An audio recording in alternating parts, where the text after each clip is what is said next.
கணவரை பிரிந்து வாழ்ந்து வந்த கல்லூரி மாணவி உடல்ல காயங்களோட சடலமா மீட்கப்பட்ட சம்பவம் நாமக்கல்ல பெரும் பரபரப்பை ஏற்படுத்தியிருக்கு.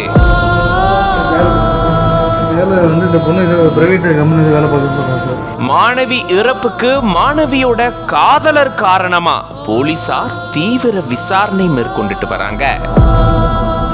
நாமக்கல் மாவட்டம் கொல்லிமலை எடக்கல்பட்டியை சேர்ந்தவர் ராஜு. இவருடைய மகள் 24 வயதான பானுப்பிரியா. இவங்க நாமக்கல் அரசினர் மகளிர் கல்லூரியில பிஎஸ்சி 2ஆம் ஆண்டு படிச்சுட்டு வந்திருக்காங்க. நாமக்கல் திருச்சி சாலையில ஸ்டேட் பேங்க் காலனி பகுதியில ஒரு வீடு வாடகைக்கு எடுத்து அங்க தங்கியிருந்து கல்லூரிக்கு போயிட்டு வந்திருக்காங்க. இந்த நிலையில தான் அந்த வீட்டுல அவங்க உடல்ல காயங்களோட சடலமா மீட்கப்பட்டிருக்காங்க. இவங்க உயிரிழந்ததை பார்த்த அந்த வீட்டினுடைய உரிமையாளர் இது தொடர்பான தகவலை போலீசாருக்கு தெரிவிச்சிருக்காங்க. போலீசார் விரைந்து வந்து உயிரிழந்த மாணவி பானுப்பிரியாவுடைய உடலை கைப்பற்றி பிரேத பரிசோதனைக்கு அனுப்பி வச்சிருக்காங்க. கடந்த 4 ஆண்டுகளுக்கு முன்னாடி பானுப்பிரியாவுக்கும் கொல்லிமலை வாசலூர்பட்டி பகுதியை சேர்ந்த ரவி அப்படின்றவருக்கும் திருமணமாகி கருத்து வேறுபாடு காரணமாக கணவரை பிரிஞ்சு வாழ்ந்து வந்ததாகவும் இவங்களுடைய விவாகரத்து வழக்கு நீதிமன்றத்துல நிலுவையில் இருக்கிறதா கூறப்படுது. இந்த நிலையில தான் மாணவி உயிரிழக்கிறதுக்கு முன்னாடி காதலர் அங்க வந்ததாகவும் காதலரோட வாக்குவாதத்துல மாணவி ஈடுபட்டதாக கூறப்படுது. கடந்த